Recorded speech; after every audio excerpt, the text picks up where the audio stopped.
Olá pessoal, vamos comentar a importância do sorriso, nossa vida social e profissional.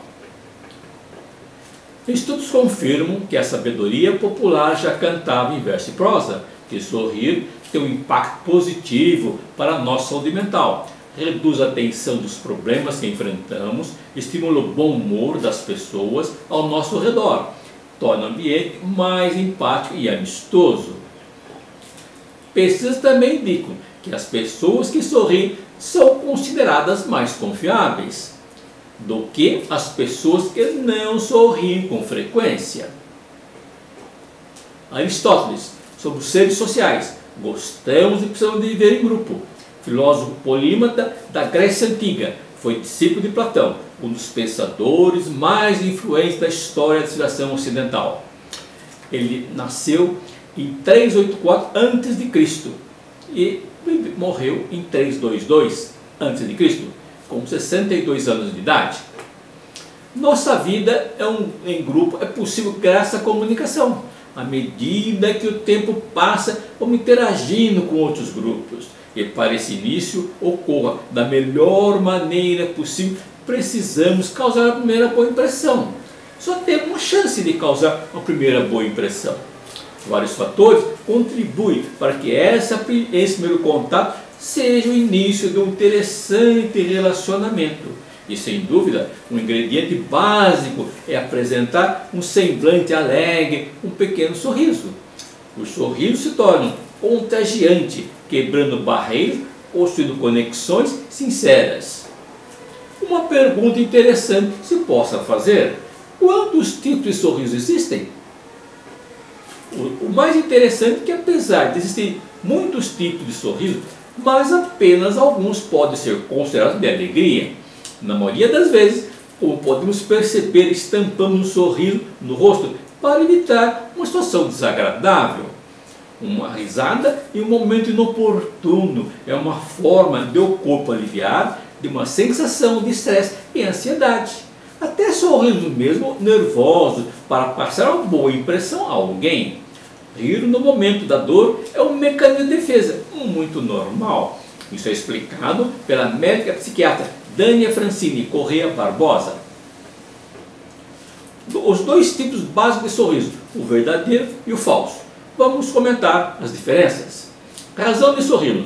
O sorriso ocorre porque o nosso inconsciente expõe, sem o nosso controle, os nossos sentimentos. A regra social ensina que devemos sorrir para as pessoas. Fazemos isso por educação e nem sempre de forma coerente com os nossos sentimentos. Daí a origem do sorriso falso ou sorriso forçado. Característica do sorriso falso: é assimétrico. 2. Normalmente não mostra os dentes. 3. Mesmo mostrando os dentes, os olhos não sorriem. 4. Mostra os dentes de um tempo muito longo ou sem motivo. 5. Geralmente dura mais que 4 segundos. 6. Os olhos não mostram os pés de galinha. 7. Normalmente os olhos permanecem abertos. 8. É o tipo do sorriso que se obtém de alguém quando o fotógrafo pede para a pessoa falar X. Ou, como em inglês, cheese, para aparecer sorrindo. O sorriso falso nas redes sociais. Boa parte das fotos mostra o sorriso falso. Seja essa moça, olha bem ela. Para verificar se ela está de fato sorrindo, cobre o rosto com uma tira de papel, deixando apenas os olhos visíveis. Como se pode notar, que a foto da moça mostra um olhar neutro. Orientação para postar fotos nas redes sociais. Foto inadequada. 1. Olhando para a esquerda, olhando um pouquinho para baixo. Foto adequada. Olhando para a direita, olhando um pouquinho para cima. Curiosidade sobre o sorriso.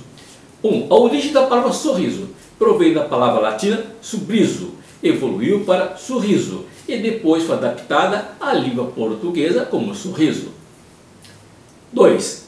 Origem do ato de sorrir.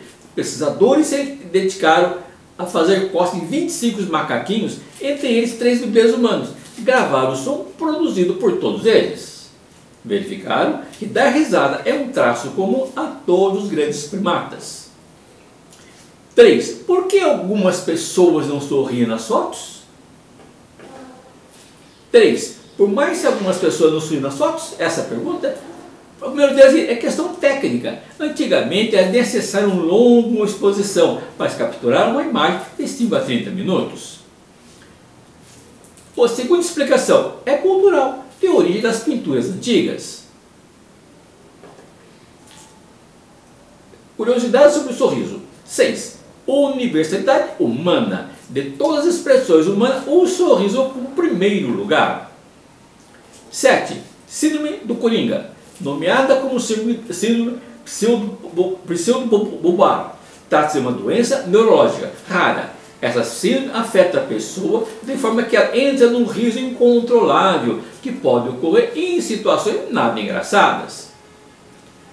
8. Excesso de riso. Estudos realizados em parceria entre as universidades inglesas da Birmingham e Oxford identificaram alguns perigos ocultos que a boa risada pode esconder. Na lista do prejuízo estão riscos de desmaio, arritmia e ruptura cardíaca, e faz o paciente perder o controle das emoções. 09.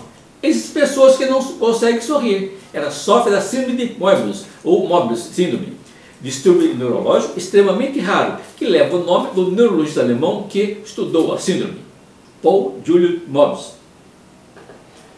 10. Pessoas que não conseguem sorrir. A escritora chilena Ana Maria Henberg é portadora da síndrome de Moebius.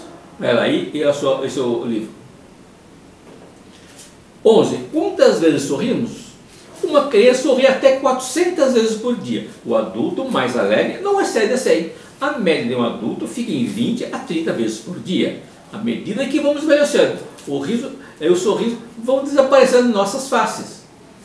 A matemática versus o sorriso. Euclides de Alexandria, o pai da geometria. E Euclides em grego quer dizer boa glória. A menor distância de 2 pontos é uma reta.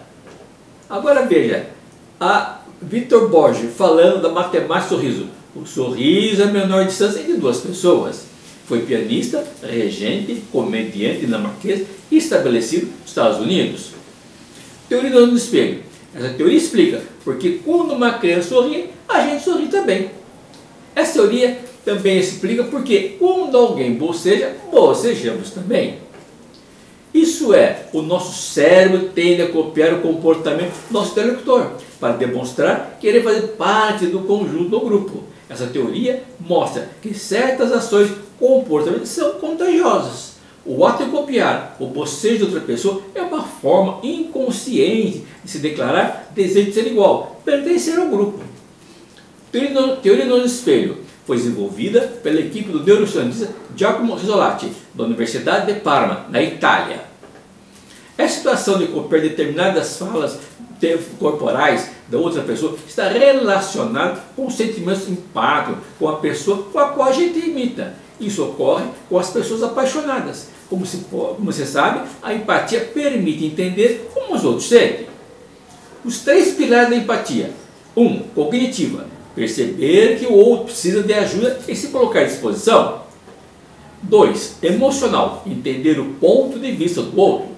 3. Compassiva. Compartilhar o sentimento do outro. Significa o que vem a ser uma pessoa compassiva. Pessoa que tem a capacidade de compreender o estado emocional da outra pessoa, o que está passando naquele momento, que às vezes é uma tarefa nada fácil para a pessoa administrar, que a pessoa está passando por dificuldade, se propõe a ajudá-la, pois se compadece dela. A necessidade de escutar atentamente a experiência difícil quando você está passando. Como já disse Victor Borge, o riso é a menor distância entre 2 pessoas. No entanto, para que o sorriso ajude a iniciar um relacionamento bem empático, ele precisa ser natural e não forçado. Pode acontecer de uma roda de amigos, alguém entrar e aí não achar muito interessante. Pelas regras sociais, dispensamos o sorriso. Trata do sorriso, do famoso sorriso amarelo, sendo forçado, que demonstra desconforto, contrariedade, desgosto, decepção e certa tristeza. O amarelo, a origem dessa expressão popular tem a ver com os povos chamados amarelos, tais como os chineses. Dizem que os chineses sorriam por qualquer ação, ou motivo especialmente por educação ou timidez. É um sorriso meio forçado, sem naturalidade. Sorriso de orelha a orelha. Essa expressão, ela expressa uma demonstração de grande satisfação e resulta em elevação dos cantos da boca e exibição dos dentes frontais. Sorriso verdadeiro. O sorriso verdadeiro faz pés de galinha, perto dos olhos. A origem do termo sorriso verdadeiro. Guilherme Benjamin Armand Duchenne, pai da eletroterapia, cavaleiro da Legião de Honra, chama sorriso de Duchenne em homenagem a esse cientista francês que fez a primeira pesquisa sobre o assunto. Sorriso verdadeiro. 01. Os olhos ficam levemente fechados. As bochechas se elevam, as sobrancelhas se abaixam. Geralmente dura 4 segundos. 5. A boca assume o formato de U. O ato de sorrir é controlado pelo lado direito do cérebro que segura a emoção. Veja aí o modelo do nosso cérebro, lado direito e lado esquerdo. Se você curtiu esse conteúdo, deixe um like, salve para ver depois, compartilhe com seus amigos. Siga-me, Elazer Barbosa. Faça um comentário aqui embaixo. Bem, por aqui ficamos. Agradecemos a atenção de vocês. Espero vocês no próximo vídeo. Um caloroso abraço.